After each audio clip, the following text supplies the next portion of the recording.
Hello, everybody. This is Coach Ani. Welcome to yet another episode of Reflections, the RHWB podcast. For those who are listening to Reflection podcast for the first time, this is the content we create to discuss and reflect on our RHWB runners with an intention to listen, learn, and get inspired from them. So today, we are going to talk with three amazing runners of RHWB who, in last season, successfully completed their first full marathon. A full marathon, as you all know, is widely considered as the pinnacle of long distance running. And just training to build your physical strength and endurance is not enough to complete it. You need to train in multiple dimensions, and that's what we're going to talk about today. So, if you are someone who is currently training for a full marathon, especially the first one, I guarantee you are going to find this podcast really, really informative.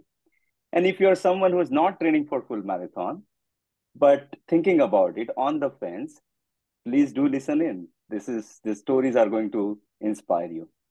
So let's get started. Let me welcome our guest. Hello, Liz, Upendra, and Gayatri. Why don't we start with a quick introduction? Liz, let's start with you. Sure. Hey, everybody. My name is Elizabeth Suku, and I'm located in Olathe, Kansas. I'd done a couple of half marathons before I joined RHWB. This is my second season with RHWB, and I ran my first full marathon with RHWB. Awesome.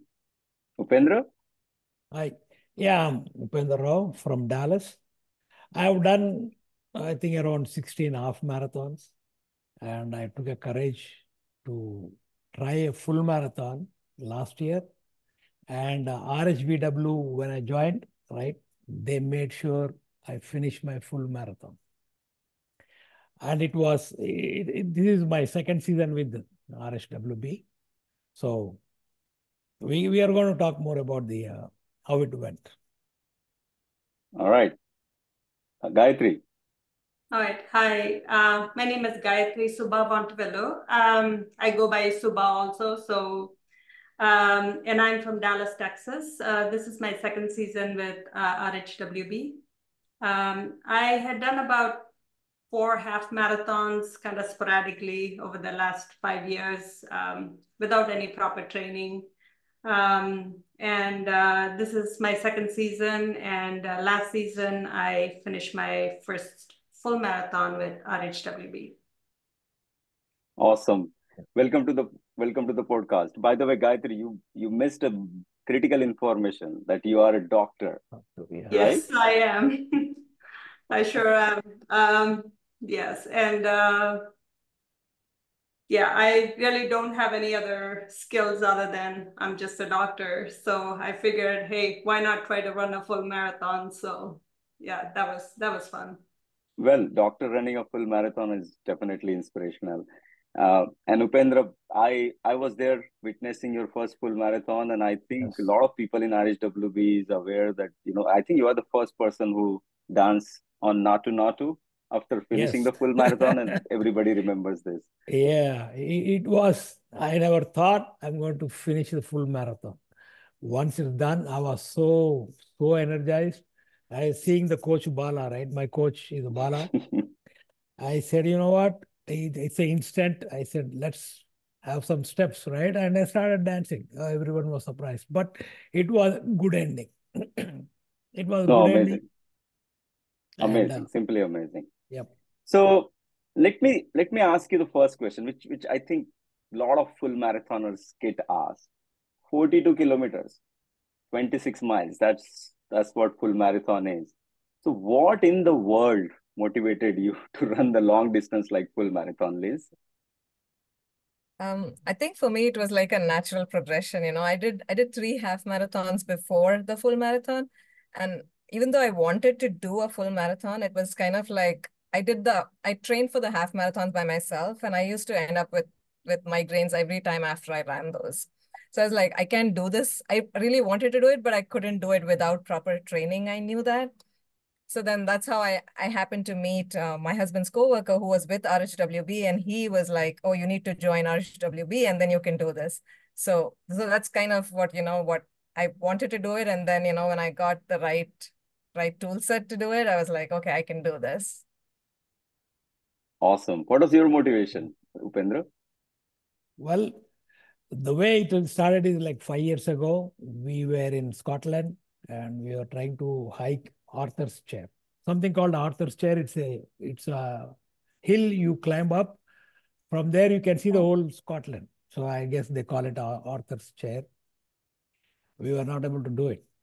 I tried, and then we have to give up and walk back down. So I said, you know what? It looks like I don't have strong legs. So I started running. And before I know, I was doing half marathons. But at the end of the half marathon, I tell myself, that's it, no more running. He cannot go, right? It was not structured, or it was in a haphazard way of running. So, and then I was thinking I should try one full at least, right? But I couldn't find a right coach or a right program. And here our Dr. Suba, she said she's going to join RHBW, and then said, there is a link, go look at it.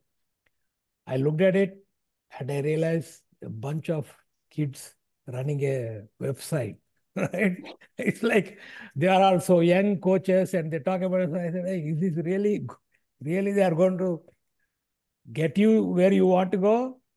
Then as I was looking through it, I saw one sentence, right? Couple of sentences. It says, or I think Bala said, if you miss your two sessions, or two training weeks, right? If you miss, you are out. That's it. Yes, We 2 throw weeks you out. rule. We don't care. 2 weeks, if you miss, we don't care. I said, oh, that means they are really serious, right? I said, you know what, let me join. And that's the best decision I did. What an It took inspiring me through story. it took me through and then now, one of these days, if not this year or next year, I'm going to go back to the Arthur's Chair and climb and sit on top. We'll see Yeah, how that will go. yeah. Yeah. I'm sure you will. With your grit and determination, I'm Yeah. sure you will. Yeah. Suba, over to you. What motivated you for a doctor to run a full marathon? So, I guess in short, kind of like what Elizabeth or Liz said, I'd done 4 half marathons before, with some sporadic, training, kind of riddled with injuries. I managed to finish them, but obviously it could have been done better. And I have some physician friends, ladies specifically, that run full marathons. And it was always, I guess I would call it a pipe dream, wishful thinking. It would be so cool. It would be so nice to finish a full marathon. But I knew enough that it's not, the training is completely different, and requires a lot more than, what you would do for a half marathon. And I wasn't really sure that I had it in me to, to do that. And then when one of my neighbors, actually Sandhya Gujar, introduced me to RHWB, and I said, okay, you know what, I'm going to sign up. And at that point I realized, okay, I have a coach, I have, the desire to do one, and I didn't find any reason why I shouldn't give it a try. So I said, you know what, I'm going to try. Worst come worst, coach is going to tell me, hey, you know what, you're not ready for a full. Why don't you go down to a half? Or I may get 3/4 of the way. And either way, I'll be prepped for a half marathon. So I was completely fine with that. All I thought was, I'll just try my best to do, what is on the schedule and kind of see where it goes. So That's amazing. Super inspiring because,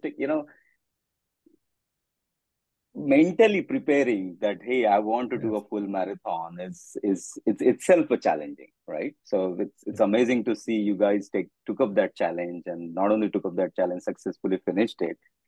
And by the way, I have heard many stories, and Upendra, going back to you, I've heard many stories where a friend tell a friend to do a half full marathon, and then they go get inspired and they do a full marathon. You checking our website and then deciding a full marathon, I'm sure our CTO is gonna get really, really happy with Yeah. that statement. See, I tried, looking for a coach or someone, and I couldn't find, right? Because some of my friends joined some training courses and they dropped because they had injuries. And I said, you know what, I need to find. I was just debating. But then when this link was given to me, RHWB by Suba, I said, check out. And I went through their website, the videos and everything. And I was like, I saw all the coaches. They're all young and then they talk like, oh, very enthusiastic. They're like a computer nerds, right? Like a Yeah, nerd, I yeah, thought. yeah. Then when I was reading through it, Bala said, you missed 2 weeks of training. We gracefully throw you out. Yeah, That's yeah, it. You don't care. yeah. I was said, okay, that means, you know what? That's a big statement you don't do unless you know what you are doing, right? Yeah, And yeah. you know No, what no, I can get understood. out of it. So I said, Yeah, you know what? Let me try. yeah, And that's where yeah, it, absolutely. it kept me going. And as I got into it, one miso you finish, I can see the end goal. Yeah, I no, was no, able to see the that's finishing line. really Yep. that's really an inspiring story. So our program is a 16 weeks program, and especially Yes. for full marathon. So going back to you, Liz, 16 weeks for a full marathoner, and the long, the mileage gets really start getting increased from Mesa to onwards, right? Where you are running literally more than 10 miles on every weekend. How did you stay motivated throughout 16 weeks of training? I think the key for me is, I take it one day at a time. So I'm that kid who likes that check mark, I get that. It's like when I get rewarded when Coach Bala gets back to me and says, "Oh, you did great on this." It's funny that I'm 46-year-old, but that still, makes me so happy. So that's all I focus on. I focus on that one run. I mean, I do prep for it the previous night. I'm like, okay, I'm gonna run at this hour tomorrow. But then that's all I look forward to. And then I just am like, I run that first mile and then I know I can get to the end of it. It's just to be, to get out of the door and I can do it. That's kind of how I motivate myself. Oh, that's great. What Hmm. about you, Suba? So, so for me, again, kind of along the lines of what Liz said, take it one run at a time, and a sense of accomplishment when that is done. And of course, Coach Bala's feedbacks are always, are very welcome and inspiring, and makes you want to, do it the next day. And I would say, as the mileage got higher, and once crossing the 13-mile run, which is the max I had ever done, and going into 14, I mean that was just an incredible feeling that, hey, I can actually do more than what I have ever done in my 50 years of life. And it kind of brought back some memories that I had never thought about before. So, and this is just going back real quick. About 15 years ago, I was in Detroit area, and I wanted to, I signed up for a marathon relay with my husband and a few other friends. And at that time, I realized I had some kind of like a pinched nerve issue, and I couldn't run more than a mile. And I had, saw all the physicians, had a bunch of tests done, and basically I was told, hey, you need to give up running and just do the stationary bike. Unfortunately, I'm just not a stationary bike person. And, kids came about, I got busy, I never really thought about it. And then about 5 years ago, when one of my colleagues at work said, let's run a half marathon, that's when it really dawned on me that, hey, you know what? I don't have to run continuously. I can actually do a run walk method. There's ways you can modify. Um, and, um, and I think those kind of memories kind of kept me motivated, because when I could do 14, then like, well, why can't I do 15? I just have to follow the program and do what I have to do, put in the work I had to do. And that was motivating. And there was one other thing, an acquaintance about 15 years ago, she was 50 years old at that time, and she had run a full marathon. And I was so impressed. I said, wow, at 50, you ran a full marathon. I wish I could do that. And she said, well, not everybody can do a full marathon. And when I was crossing, 14 miles and 15 miles, I felt, you know what? Maybe she didn't mean it at me, but it felt like, well, you know what? Maybe I can do it. So those kind of memories, and I think just seeing that you're able to do something was motivating. It was kind of a positive loop feedback that you would get from finishing the distance that's assigned to you. Yeah, it's a accumulation of a lot of things, right? Like Lee said, first of all, you have to plan. You start planning couple of days before your long runs that, okay, how, I want to make sure this long run is prioritized.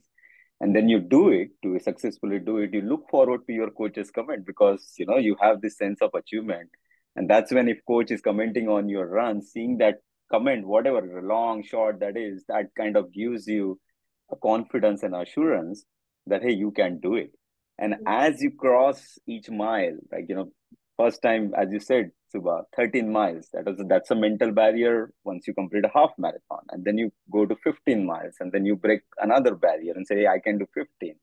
So these small things keeps Yes. adding up and that keeps you motivated on this long journey. That's very, very well put. Very, very well put. So Upendra, let me come back to you. 16 Yeah. weeks. We talked about what kept Liz and Suba motivated. But what personally, what did you enjoy most about 16 weeks of full marathon training? Well, for me, by the way, I ran my first full marathon at 60 years.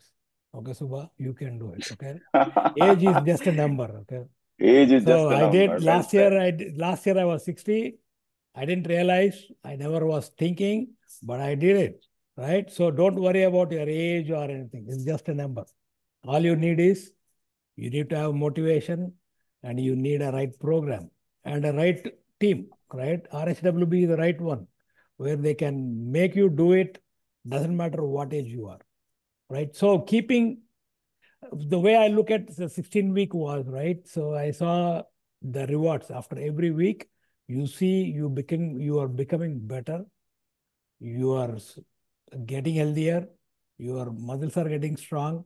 And slowly, after 6 weeks, you look back at the week 1 and week 6, you see the benefits, right? So basically, the side effects of running is you become fit, you become healthier. Those are the side effects. And I like Yep. those. So that's why Yep. you should keep it.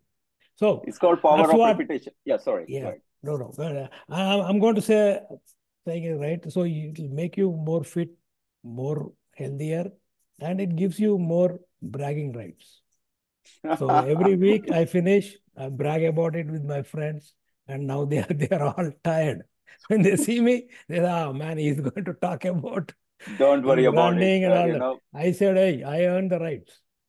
Yeah, So don't worry about it. Bragging is what all we yeah, got, right? It keeps us motivated. yeah, that's what. So No, amazing. And 60-year-old running a full marathon, and after a full marathon, dancing on a dancing, Natu Natu song. I mean, nothing can yeah, get more inspiring than this. yes, All right, so let me change the gear. Nutrition. Long runs are, they take toll on your body. And at least I remember first time when I ran 10 mile after that, I said, hey, dude, only doing a physical strength is not going to be enough. I need to feed myself rightly. So Liz, yeah. coming back to you, can you walk me through your nutrition planning before you go on a long run? Yeah, so if it's below an hour, I don't do anything. I just run. But for anything more than an hour, I make sure I carry my water. And I actually use salt tablets because I get dehydrated really quickly, I think. So I do need salt tablets. So I do salt tablets and gels, and I alternate by the hour. So I do salt tablets and gels for every hour. I'm sorry, not the hour, by the mile. So when I end each mile, I do, the salt tablet, then I do a gel, and I always sip on water, after every mile, sip on water. That's kind of what I've been doing. And then for But the that is long during runs, the I make run. sure. So Yeah, that yeah, is that's during the during the run. What run. before? Yeah. Something leading to Yeah. the But for run. my long runs, I make sure I eat a good breakfast. I load up on some carbs and protein, and that's what I do. And when the runs are more than 10 miles, I even make sure I'm, hydrated the days prior to the run. When I started out doing those half marathons, I didn't think all of this was important. But now I make sure that the 2 days before that I'm good on my water, I'm eating properly, and I'm sleeping properly. Those three things make a huge difference. Well So that's said. kind of what I went with, yeah. Suba, anything as a doctor, right? As a doctor in a full marathon, anything you would like to add on top of it? Again, I do agree with what Liz said, making sure you get a good night's rest, hydrating, a few days before. I would, keep bottles of water to make sure I get about 3 liters of water in. And one of those liters, I'll mix one of the electrolyte drinks of whatever I'm using in the run. I have that. And the night before, I have a meal that's rich in carbs, but not spicy, but more healthy, kind of what you normally would eat. Morning of the run, maybe a toast with some peanut butter, maybe half a banana. Um, so is what I would do before the runs. And then during the runs, for the long runs, I would take the gels every 40 minutes. So I would kind of keep it timed at every 3 miles. So it's easy for me to track, and I would alternate that with the salt tablets. And I had my water and the my electrolyte drink that I needed. And I'm in Texas, so a lot of the training was during the summer months when it gets really hot. So the Wow. salt tablets and the electrolyte drinks were extremely important during the even during the training runs. And I would carry as much as I could. Of course, my husband was very helpful. So in between, when I'm running out, he would, either bike or drive over to me, and we switch out the bottles of water and the electrolyte drinks. But that's kind of basically what I did. No, well said. I mean, nutrition. So that's what I was saying at the start of the podcast as well. That physical training is just one part. Endurance training is just one Right. part of your full marathon journey. Nutrition, becomes like super critical, especially as Yeah. you go on the long runs and your mileage gets increased. Right. uh, and it changes you, right? It changes your schedule. Like, Yeah. if you have a long run on Saturday or Sunday, for example, you start watching what you're eating from Wednesday, right? Right. Or That's you right. start watching what you're drinking Wednesday, Thursday, Friday. You start watching your sleep. You make sure that you have adequate fuel in your body, right? Yes. Prepared and stored to make that long run very, very successful. So nutrition definitely is an important part. And as you do it repetitively, it becomes part of your day-to-day Yeah. discipline life as well. Yep. Can I Very, just add very well one put, more Pooja. thing, Yeah. Coach? So I just want to say why we do this is because on the long runs, you want to have enough energy stored in you to get through the long runs. It doesn't help when you're completely depleted of energy to start taking energy gels. By then it's too late. Your body is shuts down. So it's really critically important to start even at, during long runs to start early. Like I said, I do it every 3 miles or every 40 minutes to start up even early and to keep doing it. So you're always replenishing what you're using and you never completely run out to where you kind of hit the wall and not have any energy to go on. So Yeah. Drink before you get Okay. thirsty and eat Yeah. before you get hungry. And that's the mantra here, right? Yep. yeah. Upendra, you want to add anything on the Yeah, nutrition no, side? it's basically what they said, right? That's what you follow. So on the long run or short run, in the morning, I eat a banana or a sandwich or a boiled egg and then go for it, right? 3 mile, 5 mile, 10 mile. And then if it is longer runs, you carry your hydration, IV hydration water, right? That's what we do. Plus salt tablets I carry and gels I carry. And all those are available in any regular store or a sports store or on Amazon, right? Yeah. So to add to the Subha's point, you don't start, there's a saying, right? You don't start digging a well when you are thirsty. It doesn't work. So you need to dig well when you are not thirsty. So when you are thirsty, you have water. Same way, you hydrate and you take gels and you take salt tablets when you really not in the need. But after half an hour, 1 hour, you need it. So you are there, right? So that's how what she said was, on the spot. You keep replenishing before you drain out. Once you drain out, body doesn't want to move. we all go through that. We all experienced it. So it's very important. Yeah. You never become a hero and say, I can run. It doesn't work that way.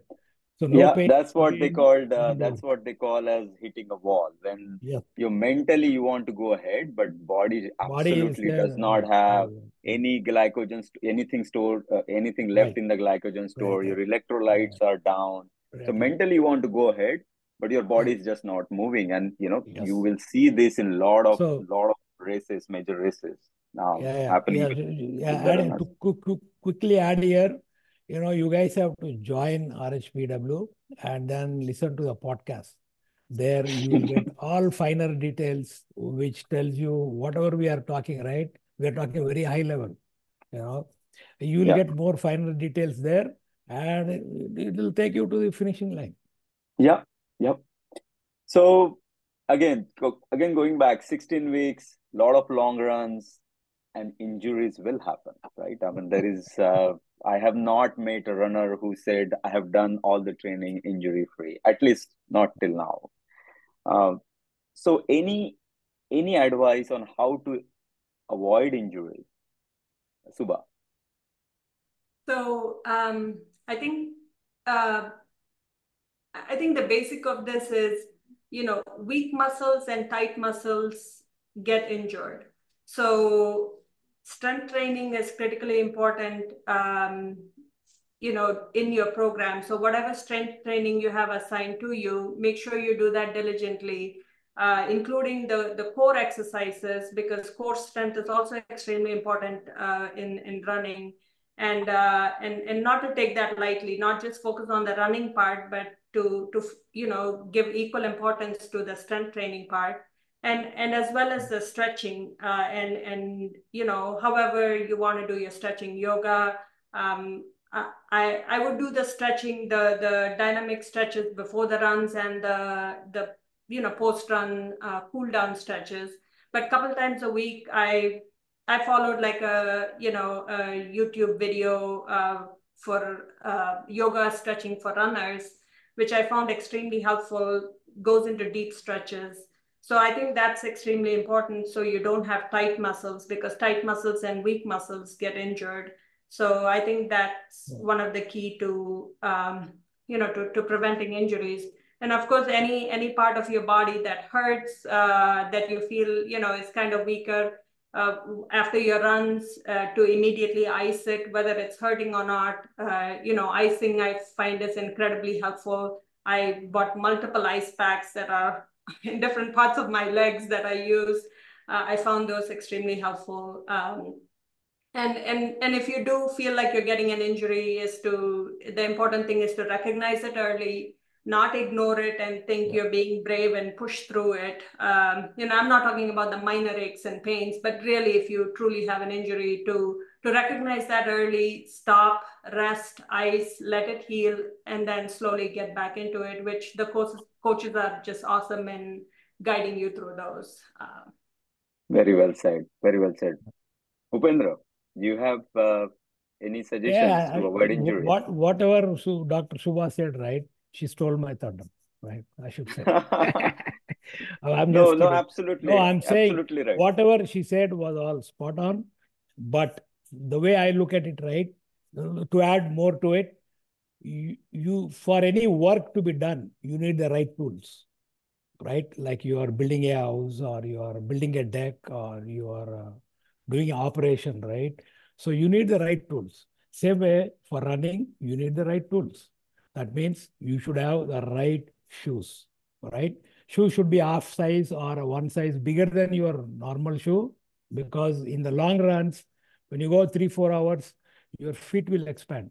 If it doesn't have space in the shoe, you will run into issues, big time issues, right? So you get right shoes, and there are right socks for the runners, not your regular socks, cotton socks. You cannot wear those. There are socks professionally done for runners. You get the right shoes, right socks, and you get the right dressing, right? Based on the weather, you dress up properly. And then the things I say is, right, you don't run zigzag. Okay. Very important, right? So you don't realize when you are in a long runs or a marathon runs, you go zigzag, you're running, you trip, you're done. And the curves, I say, when you are running through a curve, slow down. Don't try to do like a football players, how they run, take the ball and they run. That running is different. You cannot try to do that same run on your runnings. One small trip, right? After 3-4 hours, if you twist a little bit of your knee, you're done. It will hurt like hell, right? So you need to watch out. How do you do it? Straight runs, slow down, listen to your body, like what Suba was saying, right? Listen to your body. Body communicates with you all the time. Okay, you need to understand, right? If you burp, if you sneeze, if you toot, it's telling you, hey, there's something inside, I'm taking it out. You need to watch out. When there is a cramp, it's telling you. It's not telling you, it's whining, saying, hey, you slow down or watch. But if you have a really big cramp and a back pain, you need to, it's not whining, it's throwing a tantrum. So stop, take care of it, right? Not to have those while running, you hydrate, you get your gels, and then slow down fast. There are different ways of running and keeping your body fit so you can run faster. So that the no pain, no gain doesn't work properly for runners. If there is a pain, you take care of it. Either it may be 1 day or 2 days, or sometime it's 1 week, sometime it's 2 months. You take care of the pain, then get back to your running. No pushing. You push, body will get back to you. No pain, no gain does not apply for runners. For runners. Especially because pain means body is telling you that you are Body is injured somewhere. body is telling you need to fix certain muscles, or it's saying you slow down, take care, get strong. And so to other point, right? Our session, the 16 weeks program, you do tons of strength trainings.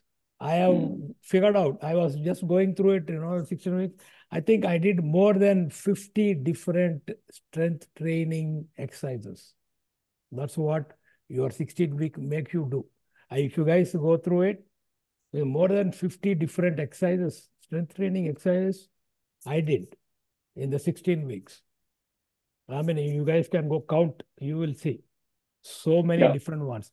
So you don't do all one time, right? You do slowly, you pick it up slowly, upper body, lower body, your back, your glutes, your butt, every part, your neck, all parts, you slowly make them strong and you improve your strength. So at 16 weeks, you will finish your run. Yeah. So prevention is the most important part. Do the strength training, do warm up before the long run. Stretches are critical. And despite all that, if you see the pain is coming in certain part, then address it. Don't let it aggravate. Very well said. Very well said. So Liz, we talked about training, we talked about nutrition, we talked about how to make sure you are getting the right physical, mental, and training in this 16 weeks. But still, it's a first half. It's a first full marathon, day of the big race. How did Can you talk about how did you feel at the start line? Did you perform? Did you perform any superstition rituals, or how did you prepare for it emotionally and physically? So I had a tough time sleeping that night. I mean, when the coaches had that call before the run, they said that it's going to be hard, and they said, you can do this. But still, all along you only train for 20 miles and it is 26.2, even though everyone tells you that you can do those last 6.2 miles. I mean, I had a tough time believing I can. I'm like, I only trained for 20. How will I do the 26.2?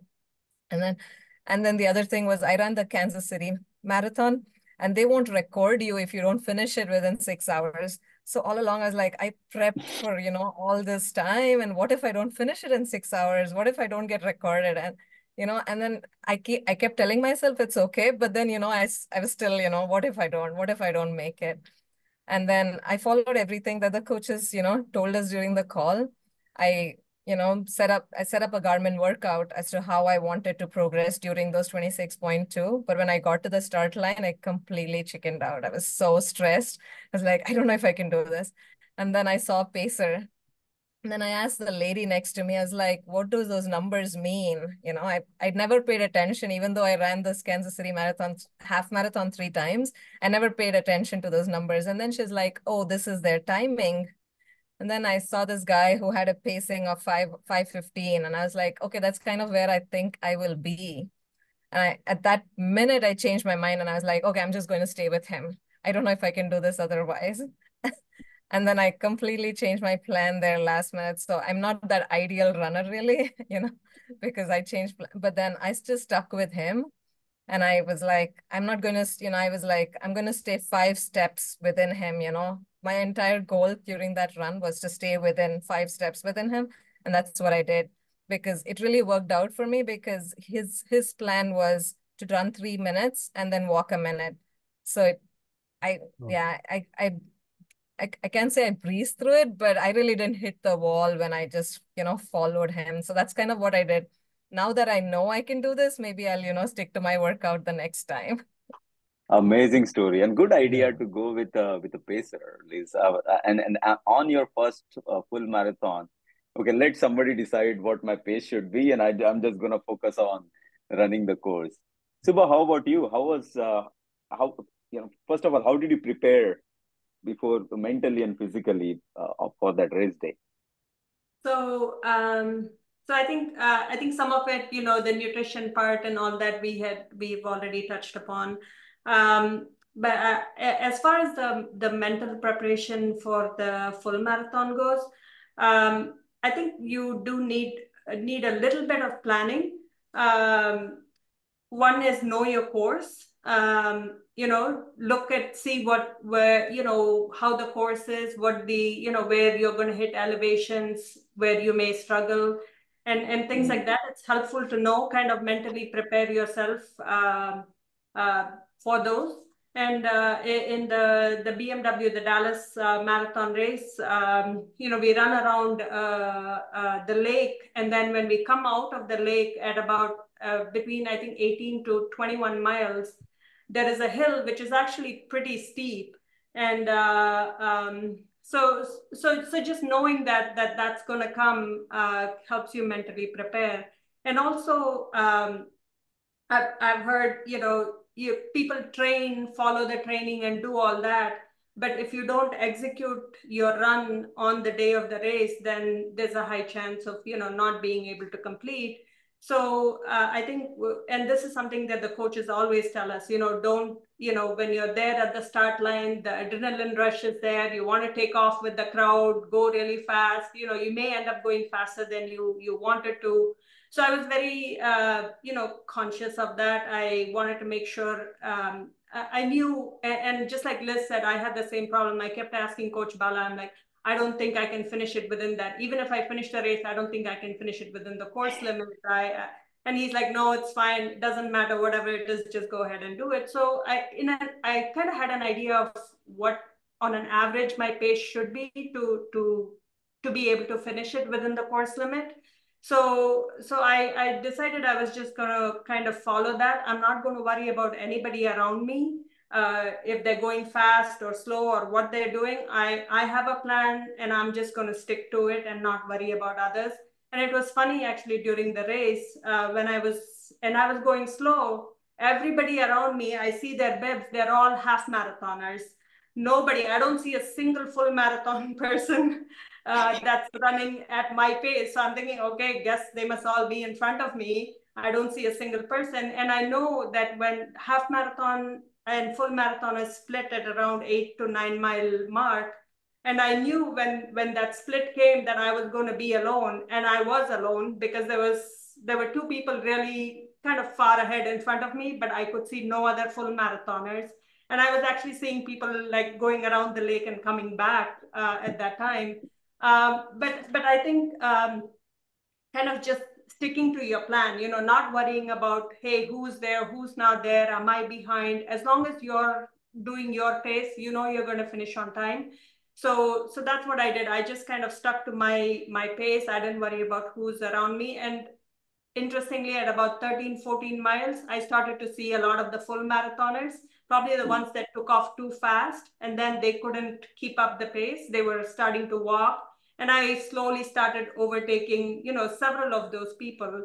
And I just kind of stuck to my plan. And when I got to the 20 miles, I was like, okay, I didn't do 20 miles not to finish the last 6 miles. I don't know about this wall, but hey, I'm gonna go and finish this wall or not. So, but anyway, thankfully I didn't hit the wall. I think I stuck to my nutrition plan. So I was able to finish it within the course limit.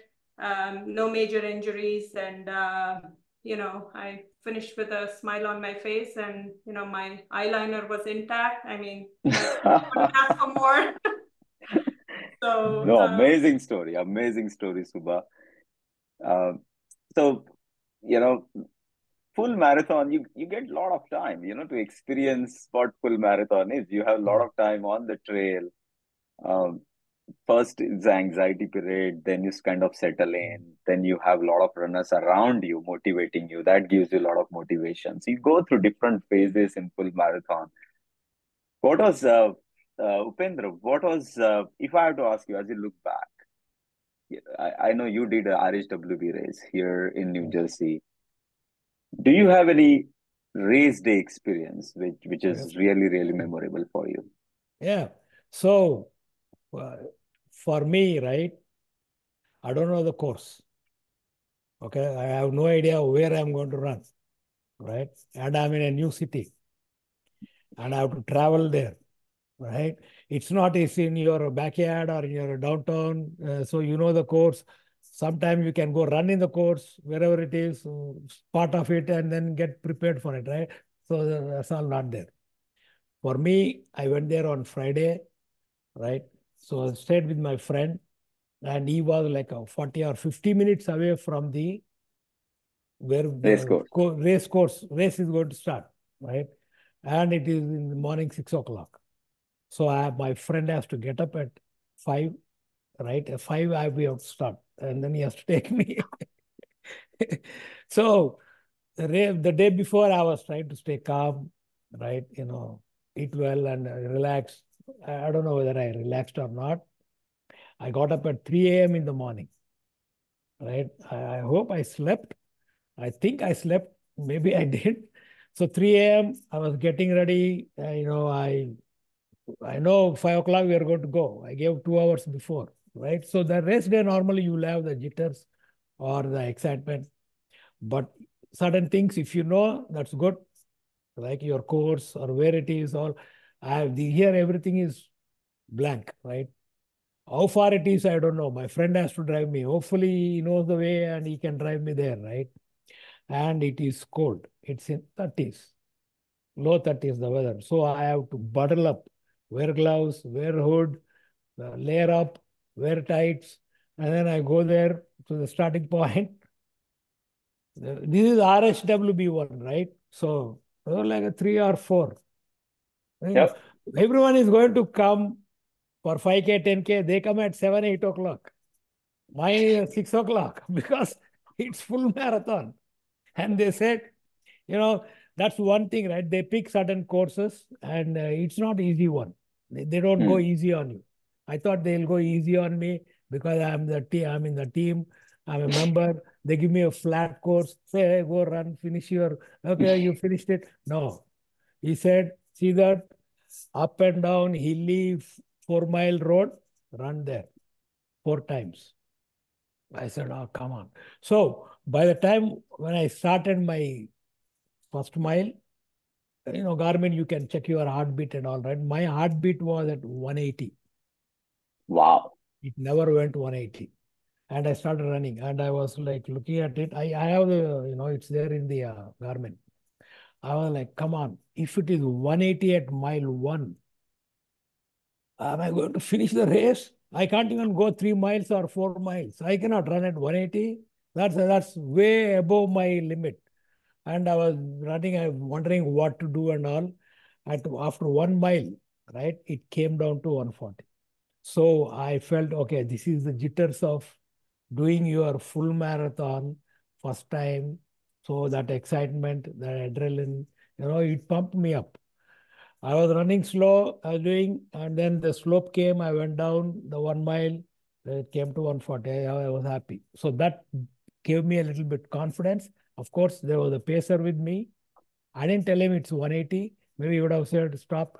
When it came to 140, I said, you know what, okay. So I was going through, finished the 16 miles, and I have to go to another spot where all the racers are there. 5K, 10K, half marathon, like hundreds of them are there. So I went there.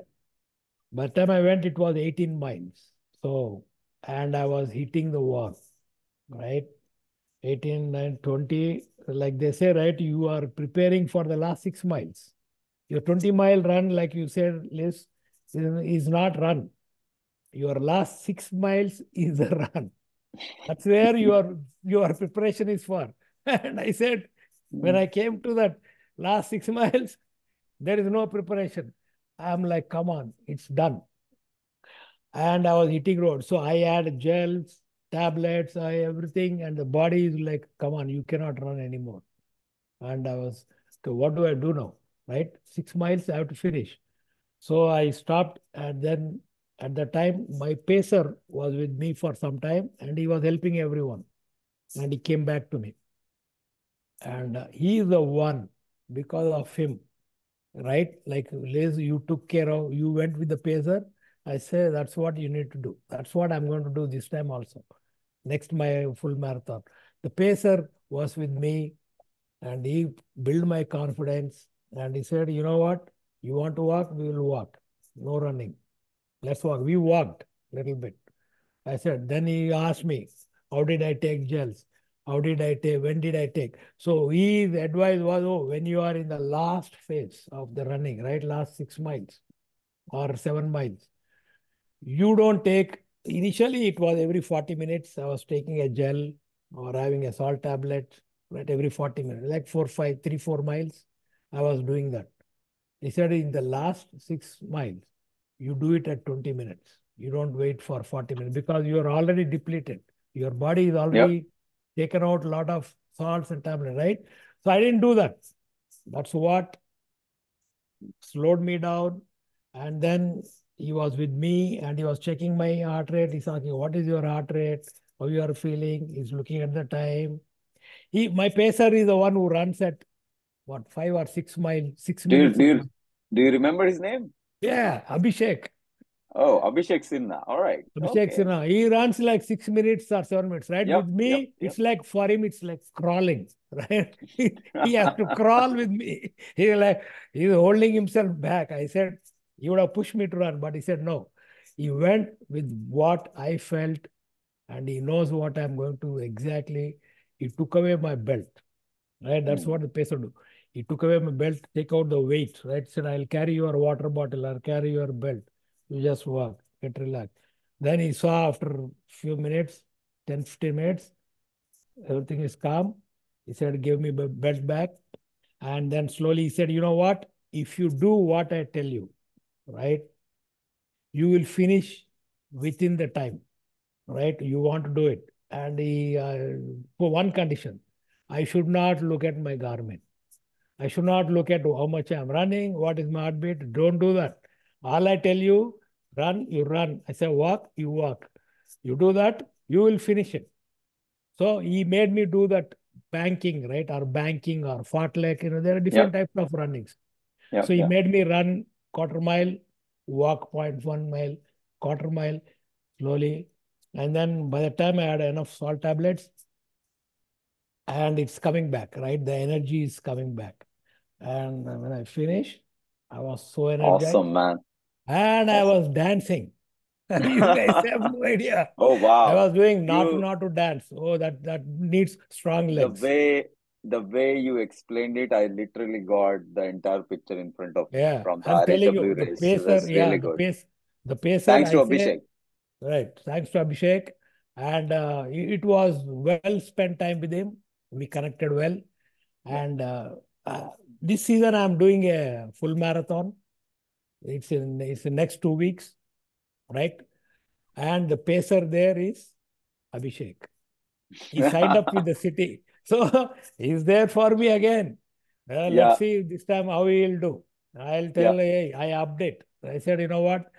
I should run better than my last season one, right? In October. So it's like not even more than, it's almost 6 months. Yeah. So I have improved So a looking, lot. So let's Upendra, see. I'm just looking at the time. Let's bring this home. Yeah. Let me go to Liz again. Liz, what did you find the most rewarding thing about the 16 years train? I think, I mean, the finish, being able to actually complete it and actually, achieve the goal that I started out with was the most rewarding part for me. And I think, and to add to that, I think, and to be smiling at the end and to be feeling good at the end was a really big addition to that for me. Awesome. Suba? Again, yes, it was definitely a sense of accomplishment, something which I thought was a pipe dream, wishful thinking, actually came true. And just, I think all the weeks of training, going through, the long runs, and sometimes you have to modify your schedule because you have trips planned. There were a few times I had to wake up at 3 a.m. To be done with my long run by 8 a.m. I'm running in the dark, it's moonlight. Just really good memories, and just a good sense of accomplishment, that if you put your mind to it, and you put in the work that it needs, that you can do a lot of things. And injuries will come. There are ways to work around it. It's not a all or none phenomenon. There are ways to get around things. So just to be open, flexible, and work with your coaches, you can accomplish a lot. And it was a nice sense of accomplishment. Yeah. Upendra, over to you. Short and sweet. If you could give a single piece of advice to the new runners or the first time marathoners, what would that be? I say join RSWB, right? And listen to your body. Okay. There are ways your body tells you whether you can run fast or slow or walk or what, right? Or it will tell you, stop, fix me, and then proceed. So my advice will be listen to your body. When it is hungry, feed. When it is in pain, take care of it. Nice. Nice. Yeah. Nice. Good advice. Liz, anything from you? A single piece of advice for the first time marathoners who are training right now? I think trusting in the process, just trust in the process, and your coaches will get you to the end line. I think that's all I did, and it worked really well for me. All right, bring it home, Suba. Any advice for the first time marathoners? I think basically, if you have the desire to do it, and you don't have any health issues that's going to stop you from doing it, if it is just more of a mental block of can I do it or not, is my advice would be go ahead, sign up, respect the distance. So meaning, do the training and the work it takes to do it. And it is definitely doable. Don't let anybody tell you that you can or cannot do it. You never know until you try, and, don't give up before you even try. And like Liz said, trust the training, because I think that's eventually what brought us all home on that race is, even though we, and I think Liz and Upendra probably, would agree, we do 20 miles, we don't know, can we complete 26? And that doubt is always there, even, till the week before the race. And then at that point, you just trust your training and it will bring you home. But I think that the main thing is get to the start line. Don't let anybody tell you what you can or cannot do. If you desire to do it and your health permits, go for it and put in the work. And Awesome. yeah. Great piece of advice. Anything else you would like to add before I summarize and close this? Well, it's good. I say if you are going to be a first time full marathon, and if you have not ran, I said try 5K, 10K, right? Feel how it is, then you know where it'll go. But main advice will be like what Liz said, right? Follow the program and listen to your body. Awesome. Body communicates with you all the time.